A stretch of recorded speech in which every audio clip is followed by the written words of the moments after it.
Baiklah, pada kesempatan kali ini saya akan memberikan video record tentang dua video yang telah saya tonton, yaitu tugas dari mata kuliah manajemen operasi dari dosen saya Adi Mursalin SMM. Pertama-tama saya perkenalkan nama saya, Tasya Monika Dilasari, NIM saya 19 1041898. Saya kelas manajemen 2 pagi, mata kuliah manajemen operasi, dosen Adi Mursalin SMM.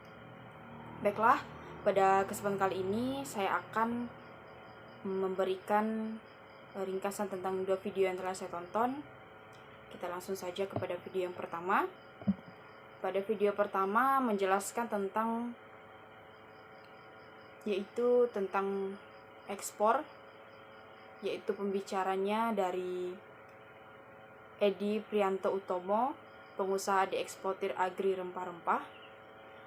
Nah, di video tersebut ia menjelaskan secara singkat namun jelas dan mudah dipahami, yaitu tentang ekspor.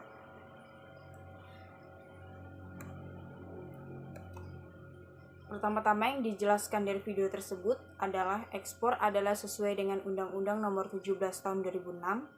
Ekspor yaitu kegiatan yang mengeluarkan barang dari daerah ke pabeanan Republik Indonesia, yang artinya ekspor itu tidak harus besar. Kita mengeluarkan barang ke luar negeri dalam jumlah patrai kecil, itu sudah bisa dibilang ekspor.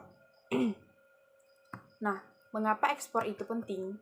Karena ekspor bisa menambah, pertama yaitu definisi negara, yang kedua membuka dan memperluaskan pasar baru, yang ketiga memperluas lapangan kerja, yang keempat memperoleh keuntungan yang komparatif, yang kelima yaitu meningkatkan volume dan nilai penjualan, yang keenam yaitu mendorong pengembangan produk, yang ketujuh meningkatkan hubungan kerjasama antar negara, yang kedelapan yaitu memperkenalkan Indonesia dan produk-produknya. Nah, mengapa ekspor? Pertama, karena pengusaha eksportir itu lebih survei di berbagai krisis.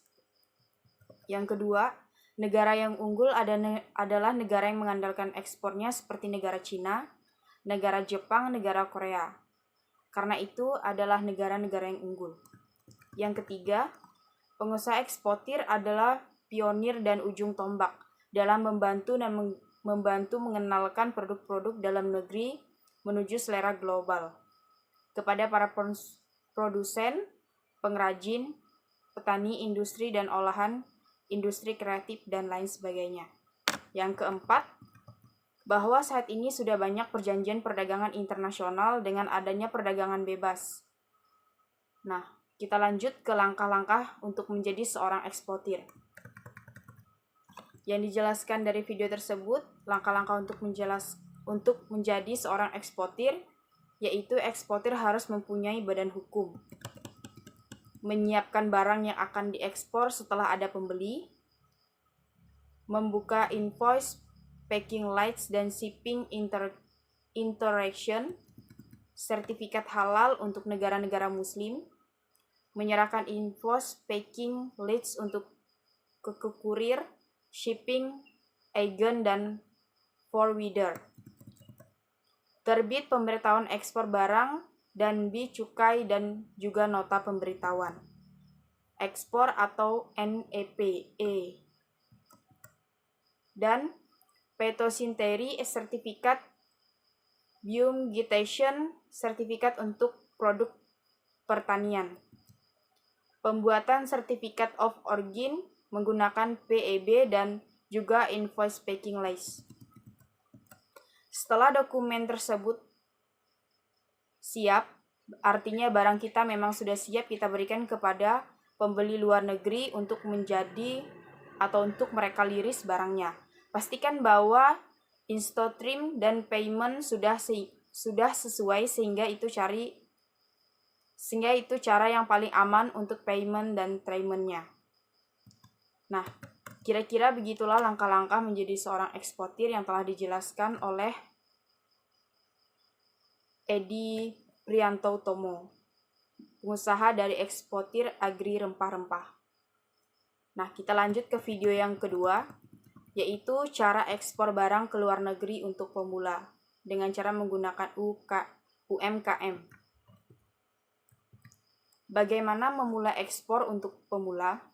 UKM pastinya sudah tidak asing lagi dengan istilah ekspor. Kira-kira apa yang pertama kali muncul di pikiran Anda ketika mendengar kata ekspor?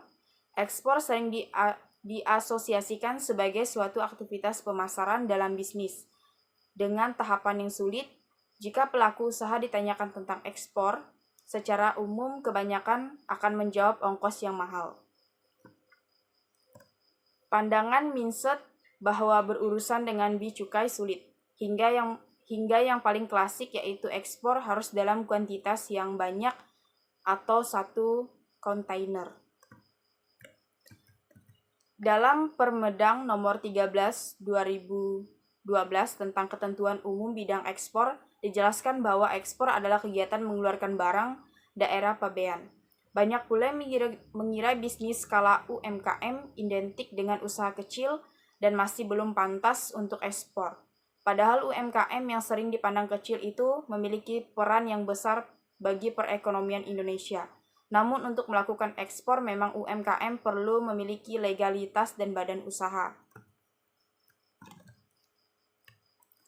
Nah, ada 4 tips memulai ekspor untuk pemula. Yang pertama yaitu siapkan dokumen legalitas usaha untuk ekspor. Terdapat 4 syarat dokumen legalitas bagi eksportir, yaitu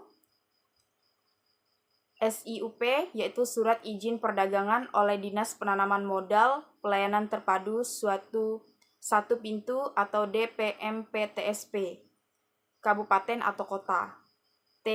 TDP, yaitu Tanda Daftar Perusahaan oleh Dinas Penanaman Modal Pelayanan Terpadu Satu Pintu, DPMPTSP, Kabupaten atau Kota. NPWP, yaitu Nomor Pokok Wajib Pajak oleh Kantor Pelayanan Pajak. NIK atau NIK, yaitu Nomor Identitas Kepabeanan oleh Ditjen Bea Cukai. Kecuali NPWP, beberapa daerah sudah menerapkan sistem online untuk ketiga dokumen di atas, dengan catatan berkas dan persyaratan yang diminta suatu itu sudah lengkap. Tips ini mempermudahkan proses ekspor, yaitu sebaiknya semua informasi selaras, baik dari nama perusahaan, alamat perusahaan, dan lain sebagainya, karena terkadang lamanya proses sebabkan beberapa data dokumen satu dengan yang lain tidak sesuai atau tidak selaras. Nah, memanfaatkan fasilitas ekspor yang disediakan pemerintah dan berbagai instansi lainnya. Anda bisa mencari informasi ke situs http://djpen.kemedeng.go.id dan Direktorat Pengembangan Ekspor Nasional atau DJPEN, Kementerian Perdagangan yang memiliki perwakilan perdagangan yaitu Indonesia Trade Promotion Center atau ITPC dan Atase Perdagangan atau ATD-AG yang tersebar di 5 benua. Manfaat sosial media untuk mendapatkan respon. Pada umumnya banyak yang mengeluhkan jika harus mencari informasi melalui pemerintah, banyak tingkat kota, provinsi maupun kementerian, karena informasi yang ada terserak secara sporadis. Anda bukan perusahaan, Anda bukan produsen dan ingin ekspor dengan kuantitas yang kecil. Akan selalu muncul pertanyaan, saya ingin mencoba ekspor tetapi tidak memiliki produk sendiri. Harus bagaimana? Mulailah dengan menjual produk orang lain, yang berarti Anda sebagai eksportir non-produsen. Anda dapat mencoba menjual barang yang ingin dijual, menentukan negara tujuan ekspor, dan mencoba jual dengan kualitas kecil atau 50 kg melalui kurir internasional atau EMS, Pos Indonesia, FedEx, DHL, dan sebagainya. Optimalkan komunitas bisnis ekspor yang dapat dijadikan wadah berbagi informasi atau cari komunikasi bisnis terkait sosial media, karena dengan berkomunikasi akses informasi dan realitis antara pengusaha semakin kuat. Nah, sekian dari 2 video dan ringkasan yang telah saya berikan dari 2 video tersebut. Atas kesempatan yang saya ucapkan terima kasih.